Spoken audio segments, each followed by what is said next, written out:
ഏകദന്തം മഹാകായം തപ്തകാഞ്ചനസന്നിഭം ലംബോദരം വിശാലാക്ഷം വന്ദേഹം ഗണനായകം. ബുദ്ധിം ദേഹി യശോ ദേഹി കവിത്വം ദേഹി ദേഹി may മൂഢത്വം സംഹര ദേവി ത്രാഹി മാം ശരണാഗതം. ഓം നമോ ഭഗവതേ വാസുദേവായ ശ്രീകൃഷ്ണായ പരബ്രഹ്മണേ നമഃ. നമസ്കാരം, എല്ലാവർക്കും റിതം ഓഫ് ലവിലേക്ക് സ്വാഗതം. ഭഗവത്ഗീതയിലെ ആദ്യത്തെ അധ്യായമായ അർജുന വിഷാദ യോഗത്തിലെ 39 വരെയുള്ള ശ്ലോകങ്ങളാണ് നമ്മൾ ഇതുവരെ നോക്കിയത്. ഇന്ന് 40-41 ശ്ലോകങ്ങൾ നോക്കാം. കുലക്ഷയേ പ്രണശ്യന്തി കുലധർമ്മ സനാതനാ ധർമ്മേ നഷ്ടേ കുലം കൃഷ്ണം അധർമ്മോ അഭിഭവത്യുധാ അധർമാഭിഭവാത് കൃഷ്ണ പ്രദുഷ്യന്തി കുലസ്ത്രിയാ സ്ത്രീഷു ദുഷ്ടാസു വാർഷ്ണേയ ജായതേ വർണ്ണസങ്കരാ. കുലക്ഷയേ കുലം നശിച്ചാൽ, സനാതന ശാശ്വതങ്ങളായ, കുലധർമ്മ കുലധർമ്മങ്ങൾ, പ്രണശ്യന്തി നശിക്കുന്നു, ധർമ്മേ നഷ്ടേ ധർമ്മങ്ങൾ നഷ്ടപ്പെടുമ്പോൾ, കൃഷ്ണം കുലം കുലത്തിന് ഒട്ടാകെ, അധർമ്മ അധാർമികത, ഉധ അഭിഭവതി ഉധ അഭിഭവതി നേരിടുകയില്ലേ.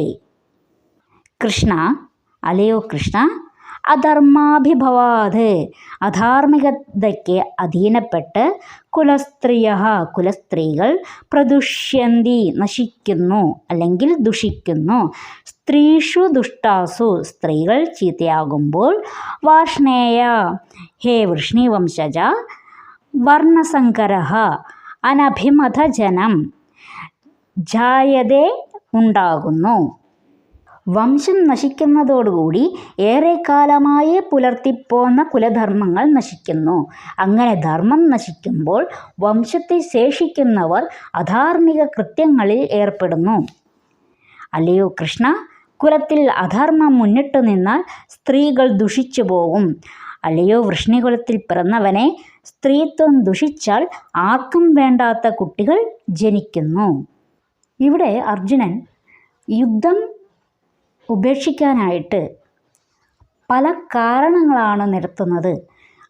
അത് കഴിഞ്ഞ ക്ലാസ്സുകളിലും നമ്മൾ നോക്കിയിട്ടുണ്ടായിരുന്നു. ഇപ്പോൾ ഇവിടെ അർജുനൻ പറയുന്നത് കുലം നശിച്ചു പോകില്ലേ എന്നാണ്. പാണ്ഡവരായാലും കൗരവരായാലും 2 പേരും ഒരേ വംശത്തിൽ തന്നെ പിറന്നവരാണ്. അർജുനൻ്റെ, അതായത് പാണ്ഡവരുടെ പിതാവിൻ്റെ ജ്യേഷ്ഠൻ്റെ മക്കളും അവരുടെ ബന്ധുജനങ്ങളുമാണ് എതിർഭാഗത്ത് നിൽക്കുന്നത്. അപ്പോൾ ഇതിൽ 2-ൽ ആർക്കായാലും നാശങ്ങൾ സംഭവിച്ചാൽ, യുദ്ധത്തിൽ നാശനഷ്ടങ്ങൾ ഉണ്ടായാൽ, അല്ലെങ്കിൽ അവർ മരണപ്പെട്ട് കഴിഞ്ഞാൽ അത് ആരെയാണ് ബാധിക്കുക? കുലത്തെയാണ് ബാധിക്കുക. അപ്പോൾ ആ കുലത്തെ നശിപ്പിച്ചുകൊണ്ട് എന്തിനാണ് ഇങ്ങനെയൊരു യുദ്ധം നമ്മൾ ചെയ്യുന്നത്? ഇത് മറുപക്ഷത്തിന് ഓർമ്മയില്ല എങ്കിലും നമുക്കതറിയാമല്ലോ എന്നാണ് അർജുനൻ പറയുന്നത്. കുലം നശിച്ചു കഴിഞ്ഞാൽ എന്തെല്ലാം ഉണ്ടാകും എന്നുകൂടി അർജുനൻ ഭഗവാനോട് പറയുന്നു.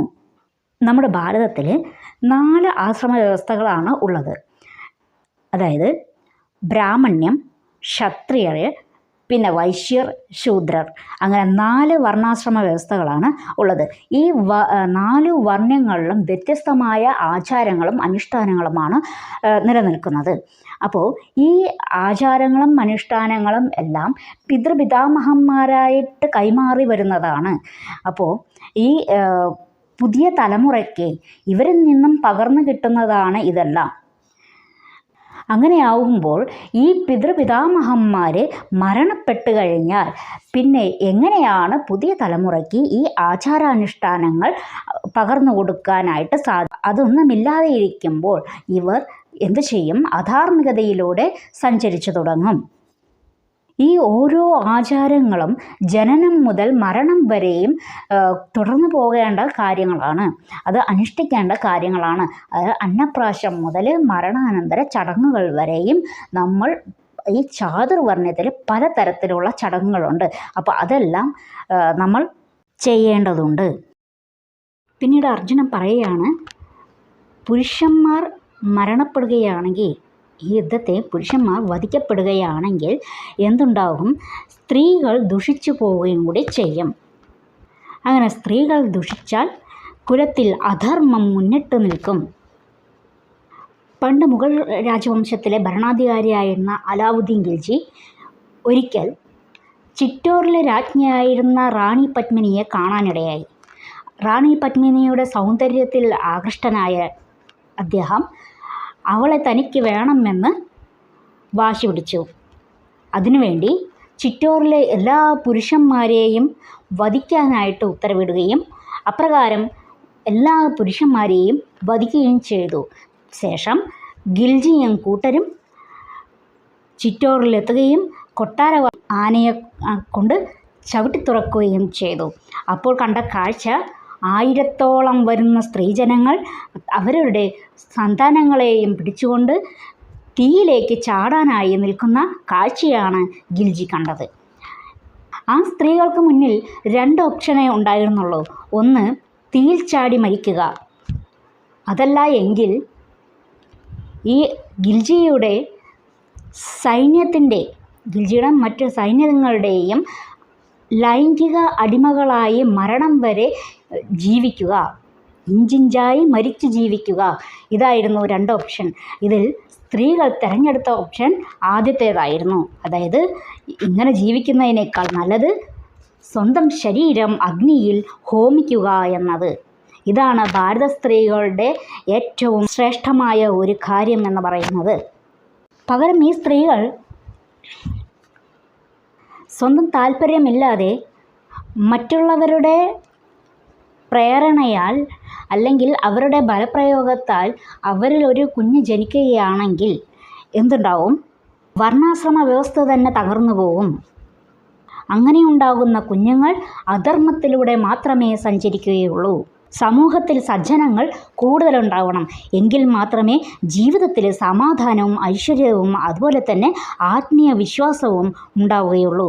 രാജ്യത്തിൻ്റെയും ജനതയുടെയും പൊതുവായ ആത്മീയോത്കർഷണത്തിന് വേണ്ടി സമൂഹത്തിൽ സജ്ജനങ്ങൾക്ക് പ്രാമുഖ്യമുണ്ടാക്കത്തക്ക വിധത്തിൽ രൂപീകരിക്കപ്പെട്ടവയാണ് വർണ്ണാശ്രമ ധർമ്മത്തിൻ്റെ വ്യവസ്ഥകളും. അങ്ങനെ ഒരു സമൂഹം എന്നത് എന്തിനെ ആശ്രയിച്ചാണ് നിൽക്കുന്നത്? സ്ത്രീകളുടെ ചാരിത്രത്തെയും വിശ്വാസ്യതയെയും ആശ്രയിച്ചാണ് നിൽക്കുന്നത്. അപ്പോൾ ഈ സ്ത്രീകളെയും കുഞ്ഞുങ്ങളെയൊക്കെ ആരാണ് സംരക്ഷിക്കേണ്ടത്? ഈ കുലത്തിലെ പ്രായം ചെന്നവരാണ് ഇവരെയെല്ലാം സംരക്ഷിക്കേണ്ടത്. മുതിർന്നവർ ഉണ്ടെങ്കിൽ മാത്രമേ ആചാരാനുഷ്ഠാനങ്ങളെക്കുറിച്ചും സനാതന ധർമ്മത്തെക്കുറിച്ചുമെല്ലാം അവരെ പറഞ്ഞ് മനസ്സിലാക്കി കൊടുക്കുവാനായിട്ട് സാധിക്കുകയുള്ളൂ. അങ്ങനെയുള്ള സ്ത്രീകളും കുട്ടികളും എന്ത് ചെയ്യില്ല? വഴിപിഴച്ചു പോവില്ല. അതിനായിട്ട് എന്ത് വേണം? പുരുഷന്മാർ ജീവിച്ചിരിക്കണം. ഇവിടെ യുദ്ധത്തിൽ 2 ഭാഗത്തെയും പുരുഷന്മാർ മരണപ്പെടുകയാണെങ്കിൽ ഇത്തരം കാര്യങ്ങളെല്ലാം ഉണ്ടാവുകയും ചെയ്യും. അതായത് സ്ത്രീകൾ വഴിപിഴച്ചു പോവുകയും കുഞ്ഞുങ്ങൾ അധാർമികമായി വളരുകയും ചെയ്യും. അതില്ലാതിരിക്കാൻ എന്ത് വേണം? ഈ യുദ്ധം ഒഴിവാക്കുന്നതല്ലേ നല്ലത് എന്ന് അർജുനൻ ഭഗവാനോട് ചോദിക്കുന്നു. ഈ ശ്ലോകങ്ങൾ എല്ലാവർക്കും മനസ്സിലായിട്ടുണ്ടാകും എന്ന് കരുതുന്നു. ഇനി അടുത്ത ശ്ലോകങ്ങൾ നമുക്ക് അടുത്ത ദിവസങ്ങളിൽ നോക്കാം. നിങ്ങൾക്ക് ഈ വീഡിയോ ഇഷ്ടപ്പെട്ടിട്ടുണ്ടെങ്കിൽ മറ്റുള്ളവരിലേക്ക് കൂടി ഷെയർ ചെയ്യണേ. നിങ്ങളുടെ അഭിപ്രായങ്ങൾ കമൻ്റായിട്ട് എഴുതി അറിയിക്കുക. എല്ലാവരെയും ഭഗവാൻ അനുഗ്രഹിക്കട്ടെ. ഹരേ കൃഷ്ണ.